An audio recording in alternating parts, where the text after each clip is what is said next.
very lucky tonight to have amongst us some truly extraordinary people, and they're going to be sharing their travel experiences and their travel philosophy with all of us. Our very first guest, who happens to be our chief guest for this evening as well, he is definitely a man we've read about, we've seen, we've followed. He is a filmmaker extraordinaire, he's a poet, he's an artist. Ladies and gentlemen, please put your hands together as I welcome on stage Mr. Muzaffar Ali. Welcome, sir.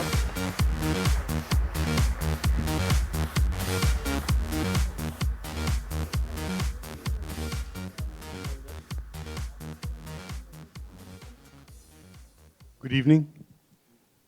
Well, indeed, it's a great pleasure to be here amidst people who are trying to promote travel, promote India, promote tourism.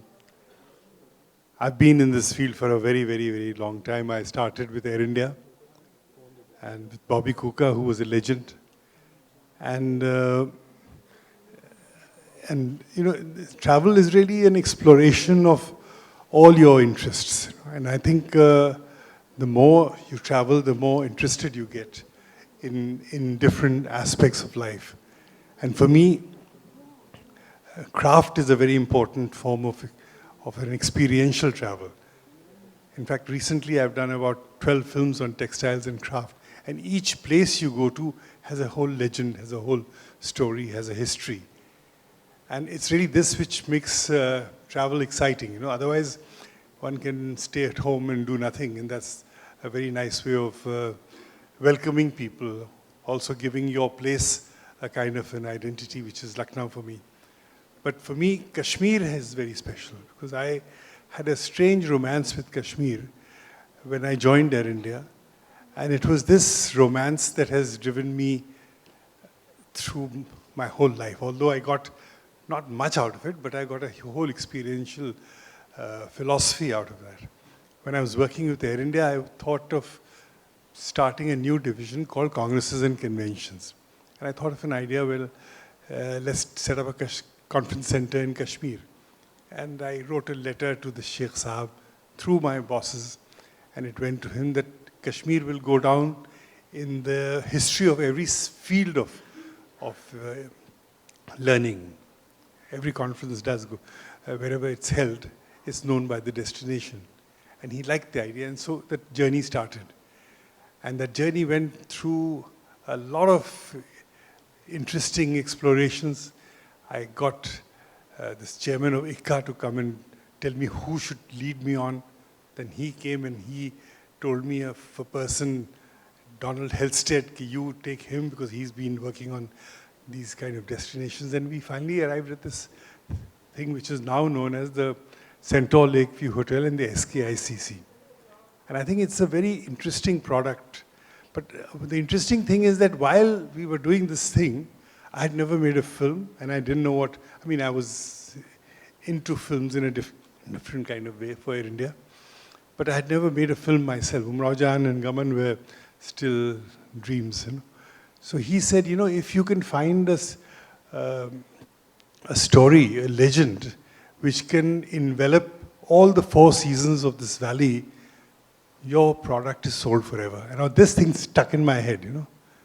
So when I got into films, I made my films, then it came to me that today we should make the world look at India as a destination, and certain kind of films should come out of India, like The Last Emperor and things like that, which will draw people to India through films. And I had just done my 3rd film, which was in Vancouver, showing. So we got into that, but when I came to Kashmir, it was not the same Kashmir that I had idealized, I had dreamt of. It was really, there was a lot of turbulence, there was a lot of unrest, and there was a lot of beauty, of course. I mean, and we didn't know what was going to happen the next day. And anything could happen. This was in 1989. So I told people could read that on my face, that I was not as inspired and as happy about being here as I had dreamt. But it was, so this friend of mine who was doing the music for me, Mohanlal Ehma, he said, you give me a car and you give me a room and forget me for about 15 days, then I'll get in touch with you. So he got lost, and I also kept wondering, kahan chale gaye Ahmad Sahab? Khair, anyway, Ahmad Sahab was all over the valley. He was actually heading All India Radio at that time. So after about 15 days, he appeared and he says, "Aiye, we are ready for you." तो जनाब फिर अहमद साहब के कमरे में हम गए, and that room was at least full of 30-40 people with all kinds of improvised music instruments. You know, he had created some kind of a ghada with a rubber tube on it and all kinds of things. And then these villagers started singing.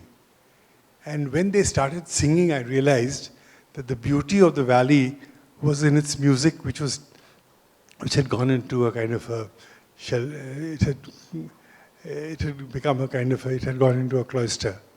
So that's the story I wanted to share with you.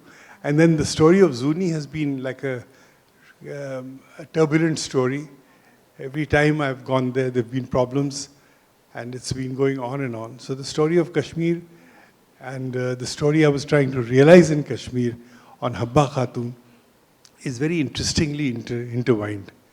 And I think one day it deserves a detailed book on what places have to offer. It's not just the slick five-star comfort that you see. It's a lot of passion, anguish, heartache, and the beauty, and particularly through the craft of Kashmir. The craft of Kashmir is so sensitive. So the craft and the music together, woven into a legend, makes indeed a very, very telling story. It can pull anybody into a destination forever. This is something I wanted to share with you. It's not exactly like a story, but it's more than a story.